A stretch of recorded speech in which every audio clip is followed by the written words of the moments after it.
kendala di laptop saya.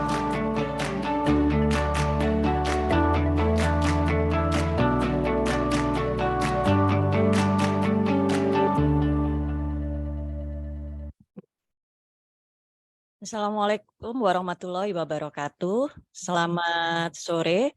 Selamat berjumpa kembali dalam acara Dolan ID, diskusi online mingguan ID Surabaya, seri keempat. Dolan merupakan diskusi ilmiah tematik mingguan dengan menghadirkan pakar-pakar di bidangnya dari ID Surabaya. Untuk Dolan seri keempat ini mengambil tema elektrokardiografi, tips and trik bekerja sama dengan Perki dengan narasumber Dr. Anindita Primiari Kodrina, spesialis jantung pembuluh darah FIHA, dan Dr. Ragil Nur Rosyadi, spesialis jantung pembuluh darah FIHA, dan akan dimoderatori oleh Dr. Mevi Isnoviana SH.MH. Tanpa berpanjang lebar lagi, sebelum kita mulai acara Dolan seri keempat, mari kita simak bersama sambutan Ketua ID Surabaya, Dr. Brahmana Askandar, spesialis obstetri dan ginekologi konsultan. Kepada Dr. Brahmana, kami persilahkan. Assalamualaikum warahmatullahi wabarakatuh. Selamat siang. Yang saya hormati Dr. Mevi sebagai moderator, Dr. Anindita, Dr. Agil, terima kasih banyak meluangkan waktu untuk acara Dolan atau bermain ilmu begitu ya, 1 jam saja di setiap hari Senin jam 3 sampai jam 4 sore. Topiknya untuk general practitioner, dokter umum, terutama yang bisa dilaksanakan di vaskes primer. Sore hari ini topiknya mengenai EKG, tips and trick ya, mungkin nanti bisa ditanyakan mumpung ada pakarnya di sini. Jadi bentuk Dolan itu mungkin yang baru bergabung, ini mingguan, rutin. Itu bentuknya presentasi singkat, kemudian hampir 90%-nya bisa diskusi, nanti dipandu oleh Dr. Mevi. Sekali lagi terima kasih untuk semua yang telah bergabung di sini. Terima kasih Dr. Linda, Dr. Pandu, Dr. Farisal, Mbak Eki yang telah mengawal acara ini dari minggu ke minggu. Demikian dari saya, mudah-mudahan bermanfaat bagi kita semua. Wassalamualaikum warahmatullahi wabarakatuh. Waalaikumsalam warahmatullahi wabarakatuh. Terima kasih Dr. Brahmana atas sambutannya. Selanjutnya kita akan memasuki acara inti Dolan seri keempat yang akan dimoderatori oleh Dr. Mevi Isnoviana. Kepada Dr. Mevi saya persilahkan. Terima kasih. Terima kasih Dr. Linda.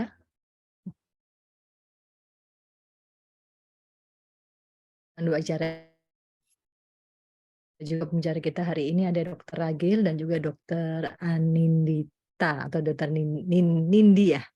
Baik, namun sebelumnya saya secara singkat akan saya coba bacakan kurikulum vitae dari kedua pembicara pada siang hari ini, yaitu Dr. Ragil Nur Rosyid yang alumni dari Universitas Airlangga Surabaya dan kemudian menempuh pendidikan jantung pada Universitas Airlangga juga pada tahun 2012 sampai 2017, dan beliau saat ini berada di rumah sakit mana ya dokter? Nyon sewu, dokter Ragil. Saya di RSAL dok, Ramelan dok. Di sini nggak ada dok, jadi saya tanya langsung. Siap Terima kasih dok, dokter nggak Ragil. apa-apa dok. Oke, baik. Dan kemudian ada tentunya ada dokter Anindita juga.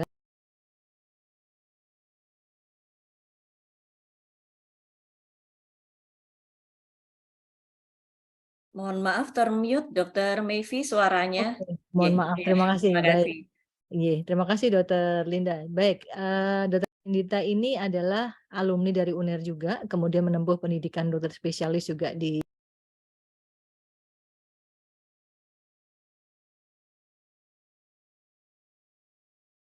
Maaf dokter, mute kembali. Alah, kepecet lagi, mohon maaf. Baik, jadi saat ini Dokter Anindita berada di Rumah Sakit Mayapada Hospital dan juga di Rumah Sakit Royal Surabaya dan juga di Rumah Sakit Manyar Medical Center. Betul begitu ya, Dok? Baik, Dokter Ragil dan Dokter Anindita dan juga tentunya seluruh teman sejawat yang pada siang hari ini meluangkan waktu ingin bertanya dan berdiskusi. Tapi sebelumnya kami akan memberi kesempatan kepada Dokter Ragil untuk membawakan materi sekitar 15 menit ya dok. Cukup ya dok, 15 menit, nanti sisanya kita akan diskusi. Dan dilanjutin dengan Dokter Anindita. Silakan Dokter Ragil. Terima kasih Dokter Mevi. Mungkin malah kemarin infonya nggak usah banyak-banyak, katanya Oke, 1 slide. baik. Mungkin jelasinnya 5 menit mawon, Dok. Oke. Ini, Dok. Oke, Dok. Siap, Dok. Ini kami bawain mungkin 2 slide aja, Dok, karena oke, Dok. Terima kasih Dokter Mevi, terima kasih Dokter Askandar, terima kasih atas waktunya untuk bisa berbagi dengan teman-teman sekalian. Kalau saya tadi intip pesertanya cukup banyak ya, Dok, ya. Nggak nyangka ternyata banyak banget. Moga aja nanti sore ini kita bisa diskusi bareng-bareng khususnya tentang ECG ini. Karena ECG ini salah satu modalitas kita untuk mendiagnosis kira-kira hampir 90% penyakit jantung, ya kita butuh modalitas ECG ini untuk mendiagnosis dari penyakit jantung. ECG ini sebenarnya merupakan suatu rekaman aktivitas listrik dari jantung. Jantung itu terdiri dari atrium, atrium ini dan ventricle. Karena terdiri dari 2, ya itu akan tergambar di listriknya ECG kita. Atrium akan tergambar sebagai gelombang P dan ventricle akan tergambar sebagai gelombang QRS dan T. Sehingga kelainan-kelainan pada atrium dan ventricle harusnya semuanya akan tergambar pada ECG yang kita dapatkan pada pasien. Kemudian selain P, QRS, dan T ini gelombang ini, kita juga akan perlu kita perhatikan interval dari biasanya PP interval, RR interval yang menggambarkan dari heart rate dari pasien. Kemudian juga interval antara P ke QRS itu akan menggambarkan konduksi dari atrium ke ventricle, sehingga sangat menggambarkan dari salah satu juga generator yang penting di dalam jantung, yaitu AV node, sehingga konduksi AV node akan sangat-sangat digambarkan oleh P ke R interval. Selain itu juga yang penting banget, salah satu penyebab kematian utama di dunia masih sampai sekarang di Indonesia juga, yaitu penyakit jantung koroner. Sangat penting kita melihat ST segmen, yaitu akhir dari gelombang S ke gelombang T, harusnya dia normalnya adalah satu dengan ini J point istilahnya kita. Ketika terjadi elevasi maupun depresi ataupun terjadi T inversi, di situ merupakan tanda tanda pada pasien tersebut terjadi suatu penyakit jantung koroner, baik akut maupun kronis, tergantung dari tentu saja kita nggak bisa mendiagnosis cuma dari CG, tetap diagnosis pada pasien tetap 80% ya, tetap dari anamnesis pada pasien tersebut. Sehingga ini sangat-sangat penting karena juga modalitas ini cukup murah dan cukup aplikatif di hampir semua fasilitas kesehatan tingkat pertama sampai lanjut, ini tetap dibutuhkan. Jadinya sampai sekarang ECG masih tetap jadi salah satu andalan kita untuk diagnosis sebagian besar penyakit jantung. Nah, untuk tips and trick teman-teman sekalian untuk cara membaca ECG, mungkin biasanya ada beberapa teman-teman biasanya ECG ini jadi salah satu momok ya, Dok, untuk pelajaran dari kedokteran. Kadang ada yang bilang susah banget nih, Dok, baca ECG. Sebenarnya nggak yang susah-susah banget. Dulu inget banget almarhum dokter dia yang ngajarin kita ECG itu, beliau selalu ngomong, baca ECG itu hampir sama kayak kita waktu baca zaman kita baca waktu kecil, baca ABCD.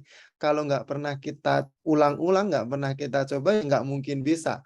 Kalau cuman baca teorinya tapi nggak pernah kita praktekin, ya kita nggak mungkin bisa. Makanya mungkin sore ini kita nanti lebih banyak diskusi. Saya yakin teman-teman yang ikut di sini pun pasti paling nggak pernah lihat gambaran ECG. Tapi mungkin, wah Dok, ini gambarannya yang sih Dok seperti apa, mungkin nanti kita akan banyak diskusi. Tipsnya kalau bahasa ECG biar nggak ada yang terlewat sama sekali, biasanya ini yang kita ajarkan di Perki, Dok. Salah satu yang kita ajarkan dan menurut saya yang cukup aplikatif dan agar nggak ada yang terlewat ketika membaca ECG adalah ketika kita baca ECG, yang pertama kita lihat iramanya, kemudian frekuensi dari rate dari pasien tersebut, heart rate-nya, kemudian aksisnya seperti apa, baru kita membaca kelainan dari ECG. Sebaiknya memang diurutin dari ini kelainan ECG yang kita cari, mulai dari kelainan konduksi, kemudian kelainan ruang jantung, baru kita mencari kelainan koroner, dan baru kita cari kelainan lain-lain. Dengan mengurutkan ini hampir seluruh ECG, kalau kita bacanya dengan teliti dan urut seperti ini, sebagian besar kelainan pada ECG bisa kita baca dengan urutan seperti ini, Dok. Karena kalau biasanya kalau kita bacanya lompat-lompat, biasanya nanti malah jadi bingung. Karena gambaran misalnya RBBB, Dok, ini RBB apa RVH ini, Dok? Ini LVH apa LBBB ini, Dok? Lah, kalau nggak diurutin kayak gini, kadang sering jadi diskusi kusir jadinya nanti. Wah, ini yang ngomong LVH, oh yang ini ngomong, wah ini ST elevasi juga, Dok, berarti STEM. Wah, itu malah jadi kurang malah jadi kita nggak bisa benar-benar bacanya dengan baik. Tapi kalau untuk yang awal, saya sangat sarankan ketika baca ECG sebisa mungkin diurutin seperti ini biar nanti tidak ada yang terlewat yang pertama, dan kedua untuk mempermudah teman-teman untuk memberikan kesimpulan ketika membaca ECG. Mungkin demikian Dr. Mevi, sementara untuk materinya mungkin nggak terlalu banyak-banyak dulu, mungkin nanti lebih banyak kita diskusi mungkin Dok. Ya. Monggo Baik, waktu dan tempat saya kembalikan ke moderator. terima kasih Dr. Ragil, cukup menarik sekali ya, karena memang jujur saja pasti di PPK 1 tuh kendalanya ya baca EKG Dok. Jadi kalau ketemu sama pasien selain diagnosa, kemudian ditampilkan EKG-nya seperti apa, nah memang kita memang perlu paham tentang hal ini ya Dok. Jadi memang benar-benar kita harus paham dan kita memang betul disampaikan Dokter Ragil tadi bahwa harus dibaca berulang-ulang ya Dok. Jadi agar melekat sehingga tidak lagi kalau cuma sekali dibaca kemudian besoknya seminggu lagi mungkin sudah berbeda hasilnya. Terima kasih Dokter Ragil. Baik, kembali ke teman-teman sejawat yang ada yang saat ini ada, Anda boleh mengajukan pertanyaan lewat Q&A atau kemudian juga bisa raise hand. Nanti kita akan diskusikan apa yang mungkin punya lembaran EKG yang akan dibaca atau bagaimana. Dan baik, sebelum kita melanjutkan ke diskusi, akan saya minta ke Dr. Anindita dulu untuk menjelaskan materi berikutnya. Terima kasih. Silakan Dr. Anindita. Assalamualaikum warahmatullahi wabarakatuh. Terima kasih kepada Dr. Brahmana, Dr. Linda, Dr. Mevi. Ini sih Dok, kalau saya kemarin juga dititipi pesan nggak perlu ada slide banyak-banyak. Jadi kita sama Dr. Ragil kemarin juga cuma sepakat udah tampilkan ini aja, nanti mungkin langsung ke kasus aja Dok. Jadi dari saya sih nggak ada tambahan ya Dok. Juga mungkin agak susah kalau nggak ada gambaran. Jadi kita sebenarnya menyiapkan mungkin nanti ada gambaran-gambaran ECG. Mungkin kalau peserta ingin bertanya, nanti kita bisa tampilkan gitu. Oke. Baik, terima kasih Dr. Anindita. Mungkin bisa kita mulai ya Dok. Oh, ada Dr. Dian Anggraini Handono nih yang raise hand. Boleh saya buka dulu ya Dok? Dr. Dian, silakan Dr. Dian Anggraini Handono. Mohon maaf, kepencet. Oh, kepencet. Baik Dok, saya pikir ada raise hand ini, makanya saya dahulukan. Baik, silakan Dr. Ragil dan Dr. Anindita, mungkin bisa ditampilkan kasusnya dan coba kita akan bahas. Gini aja ya Dok, kalau misalnya masih belum ada, mungkin kita coba tampilkan dulu yang EKG normal ya Dr. Ragil ya, gimana Dok? Kita coba ya Dok ya. Baik.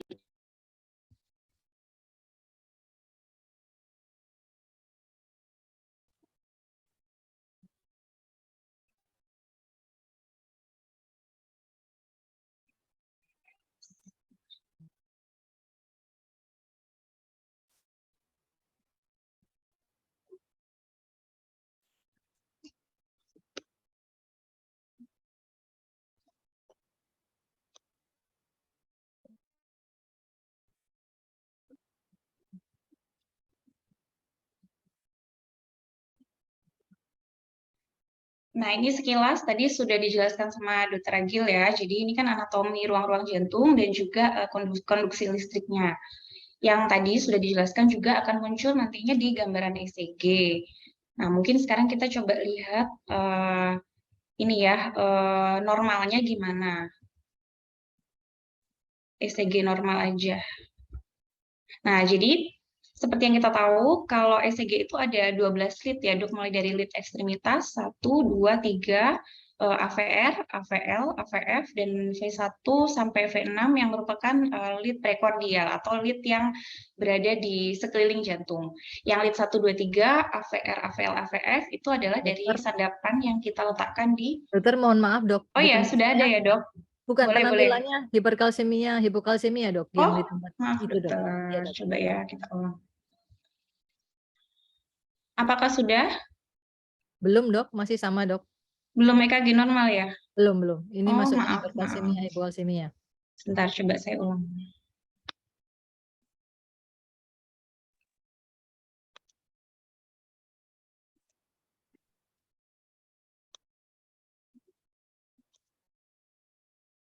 Nah, sudah ya Dok? Sudah. Oke. Nah, mungkin untuk awal kita perlu melihat konfigurasi ECG normal itu seperti ini. Jadi yang pertama mungkin dari gelombang P itu kalau kita lihat di sini gelombang V-nya itu akan selalu ke atas. Gelombang P itu kan tadi yang dari atrium ya dok, jadi dia menandakan kontraksi dari atrium atau depolarisasi dari atrium. Nah, di sini di semua lead, mungkin kalau dari yang pertama kita lihat ke atas semua, kecuali hanya di AVR, yang gelombang P-nya ini terbalik gitu.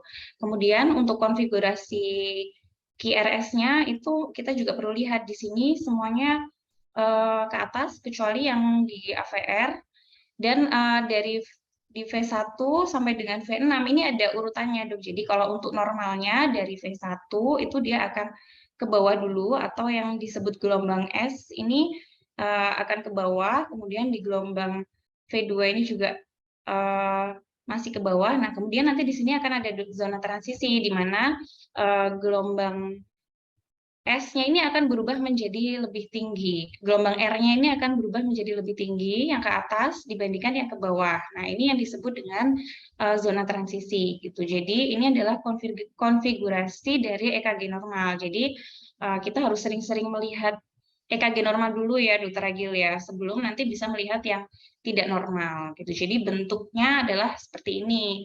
Nah, kalau misalkan kita udah sering melihat yang normal, nanti kalau ada yang tidak seperti ini, nah berarti ada yang nggak normal. Nah, di mana nggak normalnya nanti kita bisa cari satu-satu.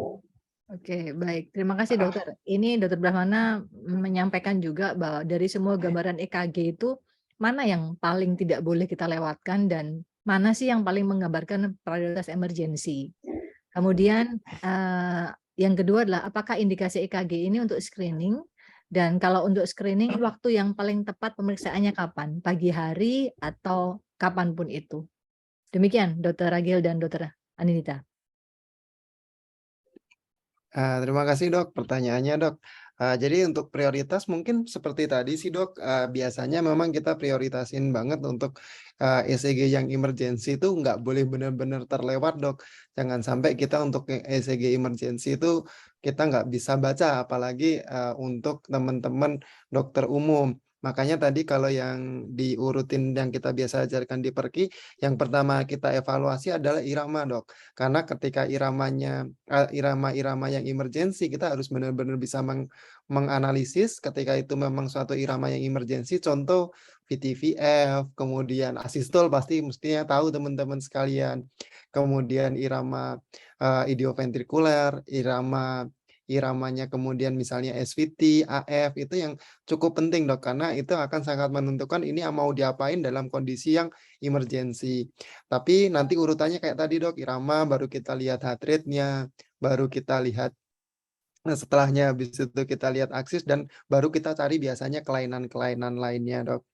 Kemudian kalau untuk indikasi ECG untuk screening, ECG sebenarnya bisa dok, memang untuk screening yang pertama juga dia biasanya sangat membantu kita untuk mendiagnosis sebagian besar penyakit di jantung dok. Kalau untuk screening waktu yang paling tepat sebenarnya kalau untuk pagi, siang, dan sore tidak ada perbedaan dok, karena listrik jantung kita hampir sama aja dok. Mungkin yang berbeda nantinya biasanya dari heart rate-nya aja. Jadi nggak masalah dok kalau untuk waktunya kapan. Mungkin demikian, Dokter Dinda mungkin mau menambahkan.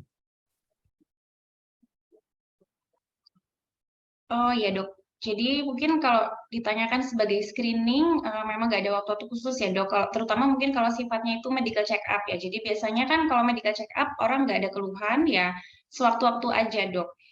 Boleh. Nah, dari situ paling enggak nanti kita bisa mendapatkan informasi kondisi irama jantung dan rekaman jantung saat istirahat. Nah, dari situ nanti mungkin dikombinasikan dengan keluhan, dengan profil pasien, baru nanti kita tentukan selanjutnya mungkin perlu pemeriksaan lebih lanjut atau tidak gitu. Kalau memang misalnya pasiennya itu ada keluhan ya dok ya, kalau ada keluhan, misalkan keluhannya berdebar atau keluhannya nyeri dada, nah sebaiknya sih sesegera mungkin ketika ada keluhan itu kita lakukan, terutama untuk rekaman jantung EKG pada pasien-pasien aritmia. Nah, kadang-kadang kalau periksanya pas dia sedang tidak ada keluhan, itu nggak akan kelihatan apa-apa, dok, bisa aja normal gitu. Tapi kalau pas dia lagi ada keluhan, kemudian segera ke IGD dan dilakukan rekaman jantung, nah mungkin bisa tertangkap apakah misalnya itu ada SVT atau ventricular tachycardia Seperti itu, Dok. Tapi kalau hanya untuk screening dengan pasien yang tidak ada keluhan, maka sewaktu-waktu. Mungkin itu ya, Dok. Oke, baik. Terima kasih, Dokter Ragil dan Dokter Anindita. Bagaimana, Dokter Rahmana? Sudah cukup, Dok? Oke, makasih banyak. Ya. Oke, sami-sami. Baik, ini ada pertanyaan ya, Dok. Jadi ada pertanyaan dari, tidak ada namanya ini, yaitu bagaimana membedakan morfologi Epsilon wave dan Osborn wave pada EKG, Dok? Pertanyaan pertama itu, Dok. Dan kalau nomor 2, pertanyaannya dari Dr. Haryana Utama, yaitu kalau setelah minum obat-obat tertentu, apakah boleh di EKG? Nah, ini, Dok. Monggo, Dok, silakan, Dok. Siap, Dok. Pertanyaan pertama aja udah susah banget ini, Dok. Susah banget, Dok. Ini pesertanya saya ECG-nya udah bukan curiga. ECG basic itu, Dok. ECG Oh, gitu ya? advance itu, Dok. Jadi memang, Dok, kita ECG biasanya kalau ajarkan yang basic yang tadi, Dok, saya jelasin, kita cari kelainan-kelainannya, baru kelainan lain-lainnya. Kalau untuk yang Epsilon wave sama Osborn wave ini memang agak lebih advance, Dok. Itu salah satu gambaran, bentar, Dok, saya punya gambarnya apa enggak ya, Dok ya? G-point. Dok, saya sambil jawab yang pertanyaan kedua dulu ya, Dok. Silakan. Iya, Dok. Oh ya, Kalau yang Dokter. susah-susah biar Dokter Agil aja, karena Dokter Agil ini konsultan Siap. elektrofisiologi, Dok. Jadi Oke, beliau ini siap, udah Dok. konsultan, mengambil yang khusus aritmia. Jadi yang susah-susah nanti kasihkan Dokter Agil ya, Dok. Oke, baik.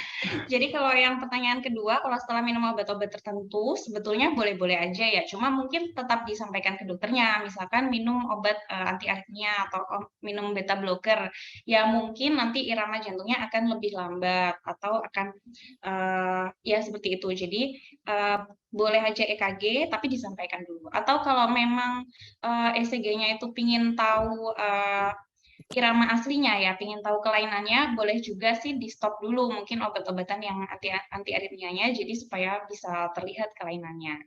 Seperti itu. Oke, baik. Terima kasih, Dokter Harya. Sudah ya, Dok? Kalau ada tanggapan, Dokter Harya. Dan Dok, ini saya izin share screen, Dok. Oke, silakan, Dokter. Jelasinnya lebih enak, Dok. Ya, betul. Izin Ada share gambarnya screen. lebih kelihatan Oke, ya, ya. Dok? Iya, Dok. Kalau jelasin ECG itu agak susahnya gitu, Dok. Kalau nggak pakai gambar agak susah jelasinnya, Dok. Betul. Jadi Epsilon wave sama Osborn wave. Jadi Epsilon wave ini pada kelainan-kelainan ini agak jarang, cuman memang cukup mematikan, Dok. Epsilon wave itu pada pasien dengan yang kita dulu kenal sebagai ARVC, arrhythmogenic right ventricular cardiomyopathy, karena kita curiganya biasanya ada miopati pada right ventricle dan bisa menyebabkan suatu sudden cardiac death.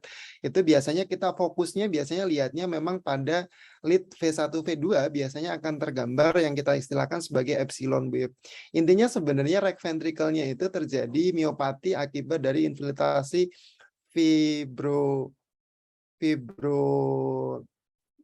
fibropathy infiltrat. Jadinya ada lemaknya, ada fibrosisnya di ventrikel kanan, sehingga ketika kita ambil gambar di V1 V2 yang menggambarkan ventrikel kanan, ada gelombang, sebenarnya ini kayak depolarisasi dari ventrikel, jadi QRS yang agak terlambat.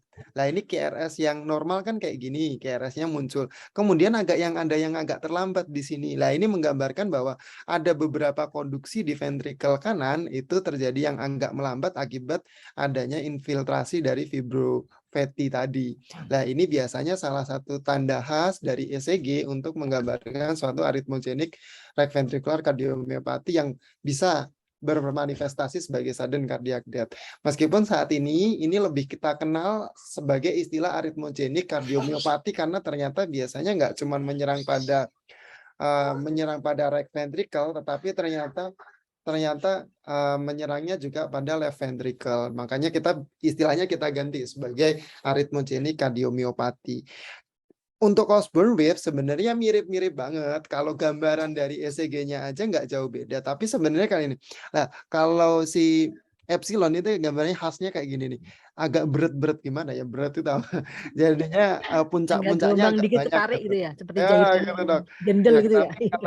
kalau G-wave ini Osborn wave ini memang biasanya pada beberapa kondisi dan dia biasanya nggak cuma di lead V1 sampai V3, biasanya bisa muncul di banyak lead lain, apalagi terutama biasanya lead ekstremitas. Karena biasanya ini juga gitu, Dok, sama ada kejadian-kejadian tertentu nih pasien kok tiba-tiba sudden cardiac death padahal gambaran ECG-nya kita nggak nemu nih kelainan-kelainan genetik kayak short QT syndrome, kemudian long QT syndrome maupun Grudgada maupun ARVC tadi. Tapi kok rata-rata ada gambaran ini, kadang ada G-wave ini, G-wave Osborne wave kayak gini.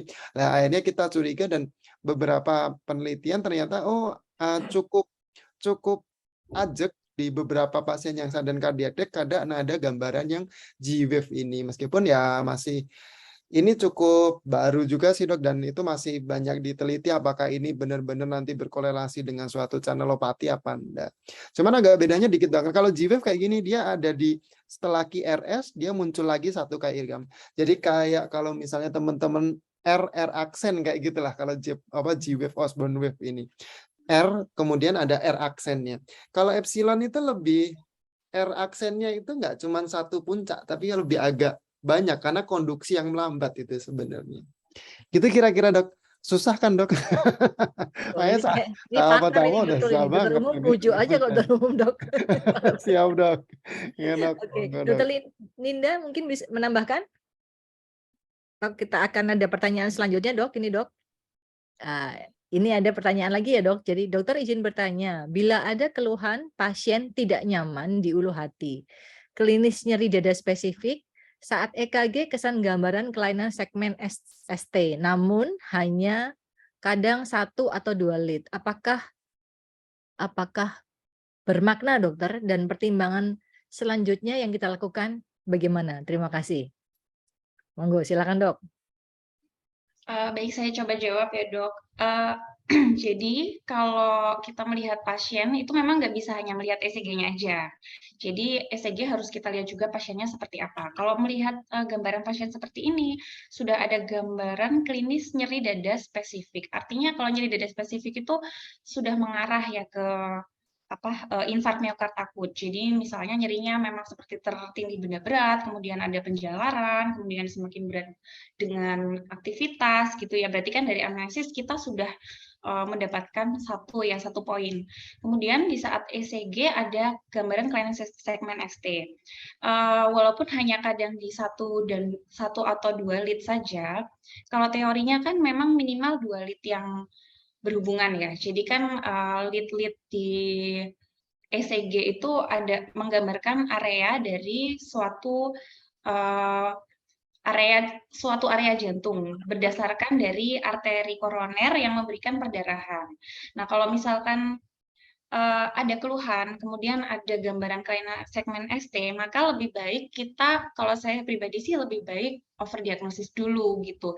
Jadi kita observasi aja, kita pastikan lagi tentunya dengan mungkin pemeriksaan enzim jantung, dan bisa kita lakukan ECG serial. Jadi kadang-kadang kalau infark miokard akut yang awal-awal itu memang masih belum kelihatan jelas perubahan EKG-nya. Jadi kita observasi dulu, kemudian kita berikan terapi untuk mengurangi keluhannya. Lalu bisa kita lakukan ECG serial yang pertama, dan yang kedua bisa kita pastikan juga dengan pemeriksaan enzim marker, jadi CKMB atau troponin, untuk mengecek apakah benar itu ada infark miokard infarction. Seperti itu. Oke, terima kasih. Dokter Ragil mungkin menambahkan dok? Sudah dok, setuju dok. Oke, baik. Dokter Dinda dok. Ya, dok. Baik. Selanjutnya dari Dokter David Budi Santoso, sore dokter, bagaimana cara membedakan gambaran EKG karena hipoelektrolit vs miokardiak infark akut pada pasien dengan riwayat cardiac attack? Monggo dokter silakan. Itu mungkin cardiac arrest mungkin ya dok ya, atau maksudnya di sini nggak mungkin maksudnya ini dok, infark miokard yang hiperakut sama hiperakut ada pertanyaan sendiri kayaknya tadi di bawah begitu tuh ya, kayaknya. Atau mungkin Dokter David Budi bisa menjelaskan? Iya, mungkin Dokter David Budi Santoso bisa langsung mungkin. bisa langsung menjawab dok, menyampaikan dok. Siap, dok. Tapi intinya ini sih dok tetap sama kayak tadi yang dijelaskan sama Dokter Dinda. Intinya tetap ini merupakan suatu pemeriksaan penunjang, nggak bisa kita mendiagnosis cuma dari ECG. Tetap yang utama untuk ketika kita mendiagnosis pasien tetap mulai dari anamnesis, pemeriksaan fisik, dan penunjang ini memang ECG salah satu pemeriksaan penunjang yang cukup utama di jantung. Jadinya untuk beda ini kira-kira infark miokard akut apa kelainan elektrolit, tetap kita baliknya juga salah satunya adalah ke klinis dari pasien. Klinisnya seperti apa? Mungkin sekilas gitu, atau mungkin nanti Pak Dr. David bisa menjelaskan mungkin dok ya, lebih supaya lebih detailnya yang jelas ya, Dok. ditanyakan seperti apa. Iya dok. Baik, kemudian dari Dr. Denny Effendi, izin bertanya, kembali lagi nih, apakah berbeda posisi J-point pada sandapan ekstremitas dan sandapan prekordial? Kemudian, apakah bisa dibantu menjelaskan sedikit tentang QS pattern, Dok? Terima kasih. Siap. Sebenarnya sama, J-point itu intinya sama dok. J-point itu yang kita ambil ya. J-point itu kalau misalnya, ini pas ada. J-point itu intinya ini dok. Ini kan kita lihat dari intinya garis awalnya ini. Garis awalnya kan di sini nih dok, gelombang peak, dia akan balik di C-point. Kemudian QRS, dia balik di C-point. Kemudian muncul gelombang T. Ini kan depolarisasi atrium, dia balik ke resting potensial. Depolarisasi ventricle, balik lagi di sini repolarisasi ventricle, sehingga J-point ini gambarin kayak kalau dalam otak kita kayak ini resting potensialnya di sini nih kayak gitu. Jadinya dia akan balik di garis utamanya. J-point pada ekstremitas sama prekordial sama sebenarnya. Meskipun memang kalau misalnya teman-teman baca, mungkin yang lebih ditanyain tentang ST elevasi. Signifikansi ST elevasi pada sadapan prekordial sama di sadapan ekstremitas. Memang biasanya kalau ekstremitas 1 milimeter aja biasanya kita anggap itu sebagai suatu yang sudah signifikan, tapi kalau misalnya di prekordial kita butuh lebih dari 1 milimeter, ada yang berpendapat demikian. Tapi kalau saya sih lebih senang balik ke klinis dok, kalau misalnya memang klinisnya jelas, even itu cuma 1 milimeter, apalagi suatu gambaran yang cukup khas, ya kita sudah bisa diagnosis ini sebagai kelainan koroner. Gitu nggak dok? Kira-kira dok. Oke. Baik, Dr. Agil. Dr. Anindita, menambahkan? Sebentar, mungkin yang QS pattern ini ya tadi belum Oh ya, dijawab QS ya dok. pattern ya, Din. Ya. Sip, lagi cari gambarnya nih dok. Oke, baik. Sambil mencari gambar, dok, sekalian dok pertanyaan Dr. Haria. Terus ada the Siap, Dok. point bentuknya seperti apa? Saya lupa. Iya, Dr. ini Haria. perlu gambar semua memang dok. Iya, Memang betul. jadi Kalau ECG ini kalau kita ngawang nggak bisa ya dok ya. iya, kita membayangkan nggak bisa ya dok. Nanti gambarnya beda. Siap, dok. Bentar. Ini yang nemu yang torsa dulu dok, yang torsa Oke. D2 ya Boleh. dok ya.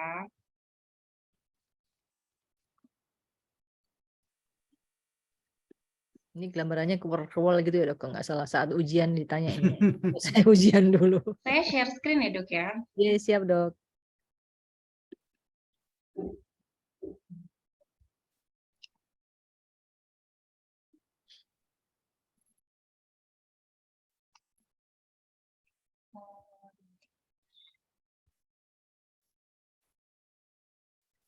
Nah ini dok, kelihatan nggak dok?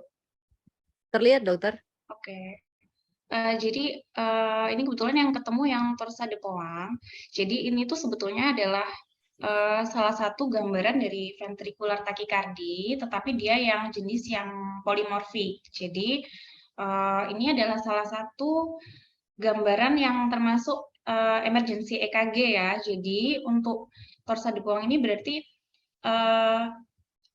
dia adalah suatu aritmia yang VT ya, VT tetapi yang polimorfik. Nah, kalau seperti ini artinya sih kita bisa jadi kita harus lihat juga pasiennya. Jadi kalau pasiennya ini ternyata stabil dan ada nadi gitu, berarti mungkin bisa suatu hipomagnesemia. Jadi kita bisa berikan terapi magnesium sulfat.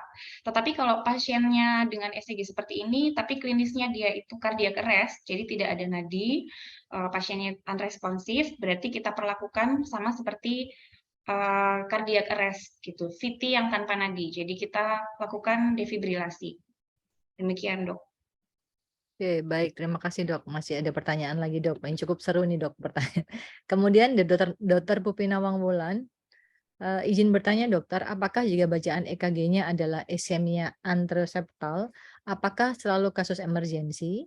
Sedangkan pasien datang dalam kondisi baik-baik saja tanpa keluhan. Mungkin yang mendukung hanya kadar kolesterolnya yang masuk batas tinggi. Demikian dok pertanyaannya. Bagus dok, pertanyaannya dok. Itu sering dok, apalagi biasanya pada wanita muda, usia-usia masih muda gitu. Kalau kita ECG atau mungkin penempatan lead V1, V2 kita mungkin agak terlalu tinggi dok, bukan di ICS 4 tapi mungkin agak lebih tinggi ICS 3 ataupun sampai ICS 2. Kita akan dapetin gambaran V1, V2-nya kayak iskemi dok, T-nya T inversi. Kalau terlalu tinggi ya mungkin bisa kita turunkan dok, tapi biasanya ada pada beberapa pasien itu masih gambaran variasi normal dok. Nah, makanya ketika kita nemu gambaran seperti itu tapi klinisnya tidak mendukung sama sekali, tidak ada nyeri dada, itu merupakan suatu variasi normal dok. Apalagi nanti biasanya kalau dokter perhatikan gambaran T inversinya, itu terlihat banget T inversinya bukan suatu T inversi yang khas. Kalau T inversi yang khas, kita bilang khas suatu penyakit jantung koroner, biasanya yang bentuknya V, yang kayak arrowhead, jadinya dia lancip ke bawah. Kalau yang biasanya kalau nggak ada keluhan itu rata-rata dia bentuknya biasanya kayak kubangan aja, jadinya dia bentuknya bukan sampai U juga, dia cuman kecil kayak gitu. Jadi salah satu variasi normal dari ECG itu dok, biasanya mirip kayak suatu iskemia anteroseptal. Oke, baik. Berarti penempatan EKG juga jangan lupa ya dok, karena itu kalau meleset dari ICS 4 ya tadi akibatnya terlalu tinggi, bisa jadi ditemukan hal semacam ini ya dok. Baik dok, Betul terima dok. kasih Siap. Dokter Ragil. Kemudian dari ini ada lagi animus nggak ada namanya sih ini. Izin bertanya dokter, bagaimana membedakan ST elevasi karena early repolarisasi dengan STEMI dok? Monggo dok, silahkan. Ini dok, kita biasanya ini ada gambar yang cembung itu nggak Din? Apa ECG? Kok ada nggak ya? Sebentar. Ya, Din, sambil ditunggu gambarnya ya. Iya bentar dok, kayaknya. Masih dicari. Jadinya kalau STEMI itu khas banget, kayak bendera berkibar. Istilahnya kita. Kalau early level dia enggak, dia agak cekungan dikit dia. Ini enggak yang khas banget, ya khas lah, tapi yang khas banget itu kalau dia cembung banget. Iskemi infark. Ini khas nih. Gambar kayak ini khas nih. Cembung gini biasanya. Kalau cembung-cembung gini tuh, ini gambaran khas STEMI kalau kayak gini. Tapi kalau misalnya dia agak cekung, ini masih cukup khas. Ini cembung dia. Tapi aku yang early repol itu nggak punya. Kalau early repol biasanya dia lebih mirip banget kalau misalnya kita dapetin pada pasien kayak mirip hiperkalemia gitu. Jadinya dia nggak yang terlalu cembung, dia lebih gambarannya agak cekung. Tetap sama tadi, balik lagi. Ini merupakan suatu pemeriksaan penunjang. Kita balik ke anamnesis dari pasien. Kalau anamnesisnya khas, dok ini nggak terlalu cembung-cembung amat nih dok, gitu. Tapi kalau nggak cembung-cembung amat, tapi kalau gejalanya khas ya kita harus tetap concern. Ini mungkin suatu infark miokard. Nah ini dari dokter Dinda nih. Ini dok, jadi biasanya kalau early repolarization itu di sininya nggak cembung banget ya. Jadi kayak masih yang naik itu hanya di sininya tuh kayak masih ada cekungan gitu. Nah, sedangkan kalau yang ST elevasi beneran, nah biasanya kayak gini. Jadi dia cembung gini ya. Memang ini lagi-lagi harus sering melihat ya dok. Jadi kalau kita melihat yang gambarannya seperti ini, kayak udang bongkok gitu ya dok. Dulu kalau dokter dia bilangnya itu udah khas sekali dan klinis ya yang jelas ya dok ya. Kalau pasiennya santai-santai aja, apalagi usia muda, kan sering itu dok gambaran early repolarization. Itu ya mungkin kita bisa simpulkan kalau itu bukan STEMI ya, kalau pasiennya itu santai-santai aja gitu. Jadi kita lihat klinisnya juga. Tapi kalau dari gambaran ECG-nya aja, bedanya itu tadi. Oke, baik. Kembali lagi bahwa klinis menentukan ya dok, sangat menentukan sekali sebelum kita pembacaan EKG-nya, karena dengan klinis itu pasti akan terlihat gambaran yang agak berbeda ya dok ya. Jadi memang diagnosanya klinisnya, jadi penentuan anamnesanya dulu, kita tentukan klinisnya, kemudian kita lihat penunjangnya, baru kita bisa menyimpulkan. Terima kasih dokter. Baik, ini ada lagi dokter. Izin bertanya dokter, bagaimanakah perbedaan pendekatan penanganan pada kasus aritmia yang sustain dan non-sustain dok? Terima kasih. Oke dok, pertanyaannya bagus dok. Tadi makanya tadi kayak pertanyaan dokter Askandar tadi yang awal, dokter Brahmana maaf, dokter Brahmana tadi yang tentang mana yang gawat darurat. Jadinya ya memang irama aritmia itu ya iramanya dulu yang dibaca karena memang kita harus memastikan ini ada gangguan irama apa enggak. Karena seringkali aritmia jadi akan bisa bermasalah pada pasien, apalagi kalau kita biarkan aritmia yang ekstrim bisa menyebabkan hemodinamiknya terganggu, apalagi yang sustain. Sustain itu intinya biasanya ada yang mengartikan pokoknya lebih dari 6 menit, ada yang mengartikan ya dia terus menerus gitu, ada yang ya kalau non sustain ya dia cuma bentar dia convert lagi ke sinus. Intinya sebenarnya sama enggaknya tergantung dari jenis aritmianya dok. Contoh misalnya kita AF yang sustain dan non sustain. Biasanya kalau AF kita lebih sebutnya paroksismal atau persisten biasanya. Kalau misalnya VT, sustain, non sustain pasti ya berbeda dok. Kalau VT, sustain ya kita harus tangani segera dok. Tangani tergantung nanti kondisinya dia hemodinamik stabil apa tidak. Atau bahkan mungkin dia kondisinya ARES kayak gitu. Jadinya penanganannya sustain dan non sustain pasti berbeda dok. Dan bagaimana perbedaannya sangat tergantung dari jenis dari aritmianya itu sendiri. Gitu mungkin dok. Oke, baik. Dokter Dinda menambahkan dok? Kalau untuk yang sustain non sustain ya sih dok, kita nggak bisa bahas spesifik karena itu beda tergantung dari jenis aritmianya. Yang jelas kalau yang sustain itu jelas lebih berbahaya ya dok ya, dan lebih harus segera ditangani. Ini mungkin saya mau share yang tadi dok, pertanyaan yang silakan. tentang QS ya. Ya. Jadi sebetulnya QS itu adalah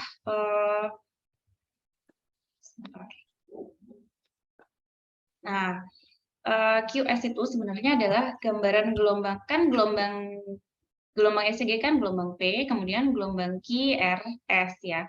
Nah, gelombang Q yang normal itu adalah harusnya dia tidak melewati dari 1/4-nya tingginya gelombang R. Nah, ini yang ke atas kan R. Yang Q ini gelombang Q itu ke bawah kecil banget. Kalau normal itu harusnya dia hampir nggak ada, ataupun ada tapi nggak melebihi dari 1/4-nya R. Nah, kalau yang disebut QS itu adalah ketika Q-nya itu sangat dalam. Jadi gelombang Q itu adalah gelombang ke bawah pertama setelah gelombang P. Nah, contohnya ini di sini. Dia sangat dalam sampai bersatu dengan gelombang S gitu. Makanya itu disebutnya QS pattern. Nah, kapan kita menemui QS pattern itu biasanya adalah suatu evolusi dari STEMI. Jadi yang awalnya itu ST elevasi. Jadi ini sekalian ya. Jadi kalau ECG normal seperti ini. Kalau orang itu terkena STEMI atau infark miokard akut yang ST elevasi, awal itu bisa seperti ini, hiperakut. Ini yang mirip-mirip sama hiperkalemia, itu tadi mungkin juga yang dimaksud sama Dr. David ya. Jadi T-nya itu tinggi-tinggi seperti ini. Nah, tentunya yang membedakan juga tadi klinis gitu. Kalau nyeri dada spesifik, kemudian disertai peningkatan enzim jantung, ya mungkin itu STEMI. Tapi kalau dari lab ternyata dia hipokalemia, mungkin karena hiperkalemi, sorry. Nah, terus nanti kalau 0-12 jam dia bentukannya menjadi seperti ini. Kalau tidak dilakukan apa-apa, lama-lama dia akan berubah menjadi QS pattern seperti ini. Jadi bisa, kadang kita nemu pasien di poliklinis, nah gambarannya itu sudah QS seperti ini. Itu artinya dia mungkin dulu pernah terjadi infark miokard akut, tapi sudah lama gitu. Mungkin ada tambahan dari Dr. Ragil? Ampun dok, kalau itu dok. Sip. Oke, dokter, ada pertanyaan lagi. Mohon izin dok, bertanya tentang PVC Bigemini tipe R on T. Apakah yang harus kami lakukan sebagai dokter di lini depan saat jaga di IGD, dokter? Terima kasih.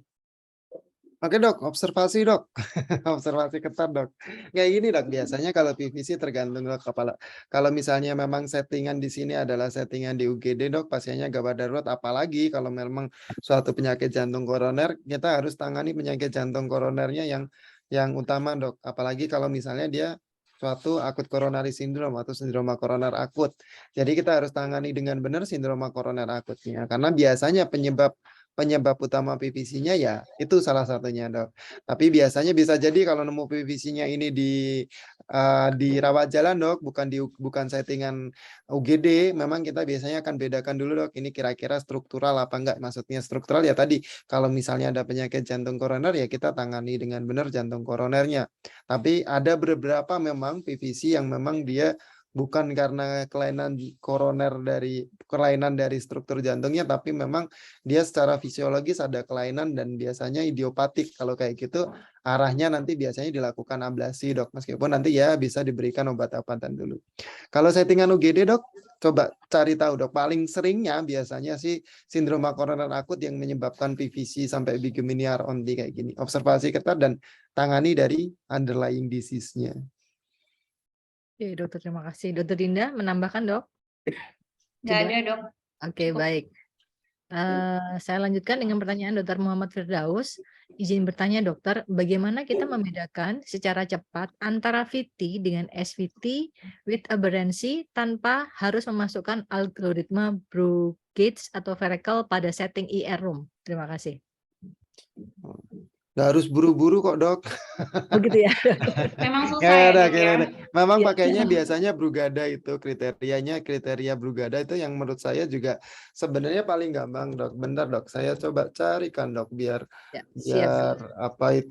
biar nanti teman-teman sebenarnya memang kalau misalnya teman-teman apalagi kalau udah canggih-canggih amat sebenarnya nggak perlu yang pakai Brugada gitu ya enggak masalah sih. Tapi Brugada itu sangat akan membantu kita ketika kita untuk evaluasi, oh ini misalnya kita belum benar-benar hafal dengan ECG, tapi kalau udah sering baca ECG sebenarnya mungkin nggak perlu kriteria banget.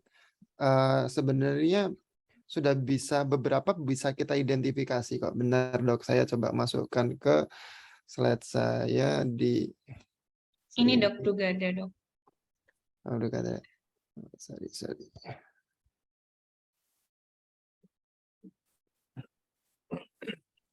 Oh iya siap, thank you Din. Brugada kriteria kan gini, kalau kamu ngikutin absen RS kompleks dan sebagainya, AV disosiasi, fusion bit, capture bits dan sebagainya. Tapi kalau teman-teman kalau bedain sebenarnya yang cukup lain lah, spesifitas yang cukup tinggi itu juga salah satunya adalah AV disosiasi ini. Kalau nemu ada gelombang P kok dia munculnya di P-nya itu dia kadang masuk ke dalam QRS atau dia pokoknya ada disosiasi, bisa kelihatan, hampir pasti dia VT dok kalau kayak gitu dok. Nah, ini kan P-nya itu kadang ada P-nya di sini, kadang ada P-nya di sini, dia nggak ajak dari jalan sendiri-sendiri itu, hampir pasti hampir pasti dia suatu si VT. Atau kalau kita bisa nemu ini yang istilahnya kita capture bit atau fusion bit kayak gini. Capture bit itu sinusnya kelihatan, balik lagi VT lagi, hampir pasti itu VT.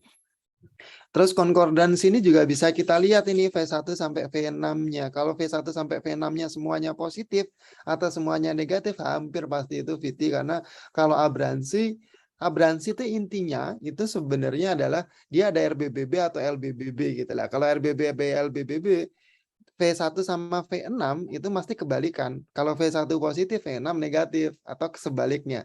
Tapi kalau sama-sama positif semua ya hampir pasti itu VT gitu. Itu sih biasanya kalau saya sendiri biasanya saya nggak yang detail lihat gini satu persatu, nggak, cuman lihat itu aja V disosiasi sama konkordansi ini biasanya kita udah bisa ini VT nih. Oh, ini masih meragukan ini kayaknya antara SVT dan VT. Tapi ya gitu balik kalau teman-teman baca Brugada kriteria itu kalau misalnya teman-teman bingung udah ya treat dia sebagai VT akan lebih baik daripada nanti kita underdiagnose gitu sih. Tapi menurut saya itu biasanya yang paling cukup spesifik itu ya itu tadi adanya konkordansi sama adanya AV disosiasi. Itu dok mungkin tipsnya dok, meskipun kalau saya akan tetap menyarankan coba aja pakai Brugada kriteria ini ya. Bantu banget apalagi kalau teman-teman masih baru banget untuk baca-baca ECG. Itu dok kira-kira dok. Terima kasih Dr. Agil. Saya lanjutkan ya dok dengan pertanyaan berikutnya, yaitu dari, enggak ada namanya juga nih. Izin bertanya dokter, laki-laki usia 60 tahun dengan keluhan khas angina tipikal dan ditemukan STEMI pada V1 dan V2 0,4 sampai 0,5 milivolt. Yang lainnya baik. Apakah untuk kasus demikian wajib dilakukan pemeriksaan EKG posterior dan jantung kanan, Dok? Kemudian pertanyaan kedua adalah apa yang dimaksud dengan concordance dan discordance, dokter? Mohon petunjuk. Terima kasih. Oke, Dok. Kalau laki-laki, lagi-lagi ya kita lihat dulu pasiennya. Laki-laki 60 tahun, keluhannya sudah ditulis di sini ya, angina tipikal dan ditemukan STEMI pada V1 dan V2. Mungkin kalau untuk teman-teman di fase 1 ya, kalau sudah seperti itu ya kita treat sebagai STEMI yang jelas ya. Untuk apakah perlu dilakukan pemeriksaan EKG posterior dan jantung kanan? Nah, sebenarnya mungkin kita jelaskan sedikit ya, kapan kita perlu periksa ECG jantung kanan gitu. Sebenarnya kan wilayah-wilayah di otot jantung itu kita bagi menjadi 3. Yang sebelah kiri itu arteri koronerinya itu ke depan sama ke belakang ya, jadi LAD dan LCX. Kemudian yang kanan itu ada satu yang besar nanti bercabang kecil. Jadi right coronary artery. Kalau yang biasanya kita perlu lakukan pemeriksaan EKG sandapan kanan itu biasanya bila kita dapatkan STEMI di inferior, jadi di lead 2, 3, AVF. Kenapa kita perlu melakukan pemeriksaan sandapan kanan? Karena right coronary artery itu dia melewati ventricle kanan dan juga ke inferior dari ventricle kiri. Jadi kalau kita nemu STEMI di inferior, nah kita perlu cek tuh ventricle kanannya kena atau enggak, seperti itu. Tapi kalau seperti ini, kalau mau dilakukan pemeriksaan EKG posterior dan jantung kanan sih boleh-boleh aja ya dok ya, boleh-boleh aja. Tetapi mungkin tanpa itu pun kita sudah bisa treat sebagai STEMI. Gitu. Mungkin ada tambahan dari Dr. Agil? Sampun dok. Terus kalau yang concordance dan discordance ini mungkin tadi sudah dijelaskan ya dok ya? Ya, yang tadi ya dok sama Dr. Agil tadi ya, J. Baik. Kemudian pertanyaan yang ada pertanyaan terakhir nih yang di sini dok. Izin bertanya dok, apakah ada aritmia khas yang muncul pada keadaan hipo atau hipervolemia pada pasien? Jika ada, irama apa yang paling sering keluar dan menjadi alarm kegawatan pada pasien? Terima kasih. Kalau hipo apa hipervolemia tadi nanya? Oh, hipo atau Ada hipo dan hipervolemia. atau hipervolemia, iya. Sebenarnya nggak ada sih dok. Biasanya yang paling akan keluar awal ketika ada gangguan ekstrakardiak itu biasanya adalah sinus takikardia dok. Sinus takikardia akan muncul duluan karena biasanya simpatis yang meningkat. Nah, ketika simpatis meningkat, kalau misalnya dia ada faktor resiko dok, faktor resiko usia, hipertensi lama, ada gangguan di atriumnya, punya bawaan untuk kemungkinan terjadinya AF, biasanya salah satu yang muncul AF dok. Kadang kalau misalnya tanya aritmia selain sinus takikardia, kadang mungkin atrial fibrilasi. Tapi sebenarnya tidak ada yang gambaran khas dok untuk aritmia pada hipo maupun hipervolemia. Paling seringnya akan muncul yang hampir pasti yaitu dok sinus takikardia karena nanti terjadi peningkatan dari simpatis pada pasien tersebut. Demikian dok. Mungkin ada tambahan kayaknya itu jadinya sinus takikardia paling-paling juga jadinya AF kalau ada faktor resiko ya. Iya. Betul. Oke, dokter terima kasih. Sambil menunggu ada pertanyaan lagi teman sejawat semuanya. Kita masih punya waktu 5 menit sih dok. Masih ada 5 menit waktunya. Iya dokter. Mungkin dokter boleh menambahkan dok atau menampilkan apa gitu gambaran yang setidaknya yang seringkali biasanya kita temukan di lini depan ya dok kalau melihat dari hasil EKG-nya gitu dok. Jadi kalau misalkan keluhannya sudah tiba-tiba pasiennya misalkan tidak sadarkan diri terus kemudian gambarannya mungkin belum ke arah VT dok tapi ke arah mungkin menuju ke arah sana. Mungkin bisa ditampilkan gambar atau apa dok setidaknya kita yang ada di lini depan mengerti pengenalan ECG gawat darurat kali ini yang ACLS. Ya, iya betul. Oke.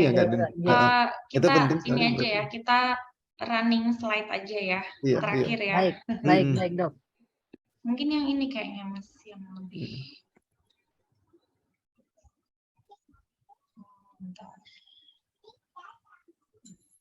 Nah ini ya, kelihatan nggak?